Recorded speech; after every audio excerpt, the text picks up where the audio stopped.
سلام ہندوستان دوستو، شبدوں کے ارتھ جاننے سے پہلے ویڈیو کو لائک کر لیجئے کیونکہ بعد میں آپ بھول جائیں گے، اور چینل کو سبسکرائب نہیں کیا ہے تو سبسکرائب کر لیجئے۔ قدوس، دیکھیے یہ قدوس نہیں ہے، یہ ہے قدوس۔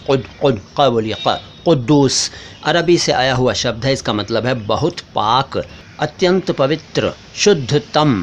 ویسے یہ اللہ کا نام بھی ہے قدوس۔ اس کے بعد شب فتنہ۔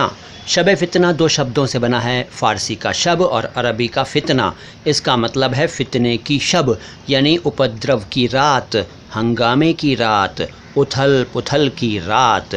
اس کا اگزامپل یہ ہو سکتا ہے کہ وہ رات تو بس یوں سمجھو کہ شب فتنہ تھی۔ اس کے بعد عہد و پیمان۔ عہد و پیمان کا مطلب ہے قول و قرار، یعنی قول اور قرار یعنی پرتگیا اور وچن، وعدے ہی وعدے۔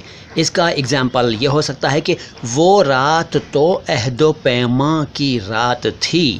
اس کے بعد دیوس۔ دیوس دو شبد ہیں، ایک میں سین آتا ہے، دوسرے میں سے آتا ہے۔ تو جس میں سین آتا ہے پہلے اس کے بارے میں جانیے۔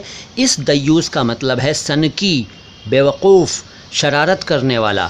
اور دوسرا دیوس جو ہے جس میں سے آتا ہے، اس کا مطلب ہے ویشیاؤں کے لیے کسٹمرز لانے والا اور اپنی بیوی سے ویشیا ورتی کرانے والا۔ اس کے علاوہ جو اپنے پریوار کی عورتوں کو غلط اور بے شرمی والے کام کرنے سے نہ روکے، اسے بھی دیوس کہتے ہیں۔